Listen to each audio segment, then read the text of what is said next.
ஒன்றிய அரசு நிதிநிலை அறிக்கையில் தமிழ்நாட்டிற்கான மெட்ரோ ரயில் திட்டத்திற்கான அறிவிப்புகள் எதிர்பார்த்த அளவு இல்லாதது பெரும் ஏமாற்றத்தை அளிப்பதாக சமூக ஆர்வலர் தயானந்த் கிருஷ்ணன் தெரிவித்திருக்கிறார்.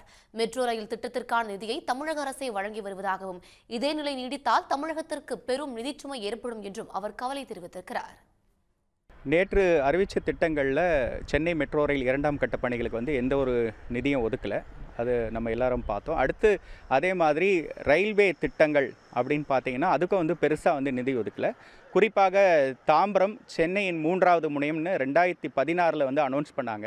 2019ஆம் ஆண்டே இந்த கன்சல்டன்சி டிபிஆர் ரெடி பண்ணாங்க ரீடெவலப்மெண்ட்டுக்கு. ஆனால் கிட்டத்தட்ட 4 ஆண்டுகள் கடந்து வந்துட்டோம். நாங்கள் இந்த ஆண்டு அந்த தாம்பரம் 3வது முனையத்துக்கு அதிக நிதி கிட்டத்தட்ட 1000 கோடி ரூபாய் நிதி தேவைன்னு சொல்லியிருக்காங்க. அது ஒதுக்குவாங்கன்னு எதிர்பார்த்தோம். ஆனால் அந்த அறிவிப்பு எதுவுமே வெளியிடலை. மத்திய வீட்டு வசதி நகர்ப்புற வளர்ச்சித்துறை கிட்ட மெட்ரோ 2ஆம் கட்ட பணிகள் கோப்புகள் எல்லாமே முடங்கி இருக்கிறத பார்க்க முடிகிறது.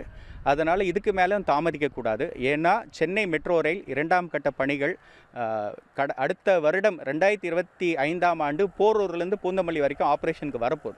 ஸோ அப்படி இருக்கும்போது இன்னும் 2-3 ஆண்டுகளில் இந்த பணிகளே முடிய போகுது. இந்த நிதி கொடுக்காம இவ்வளோ தாமதப்படுத்தினா ரொம்ப கஷ்டமாக இருக்கும். ஏன்னா மாநில அரசுக்கு மிகப்பெரிய நிதி சுமையாக மாறும். இது எப்படி பாதிக்கணும்? அடுத்து வரக்கூடிய அடுத்த டயர் 2 சிட்டிஸான கோயம்புத்தூர் மெட்ரோ, மதுரை மெட்ரோ மற்றும் விமான நிலையத்திலிருந்து கிளாம்பாக்கம் மெட்ரோ ரயில் திட்டங்களுக்கு தமிழக அரசுக்கு நிதி ஒதுக்க முடியாத ஒரு சூழ்நிலைக்கு தள்ளப்படுது.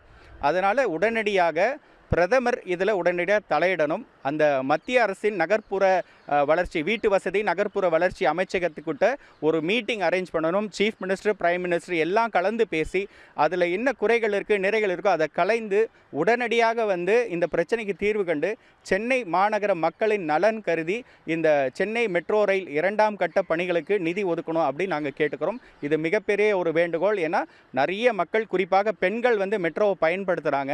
அதனால் அவங்களெல்லாம் மனசில் கருத்தில் கொண்டு இந்த ஒரு நல்ல முடிவை எடுக்கணும் அப்படின்னு நாங்கள் கேட்டுக்கோம். உடனுக்குடன் செய்திகளை தெரிந்து கொள்ள சன் நியூஸ் பெல் ஐகானை கிளிக் பண்ணுங்க.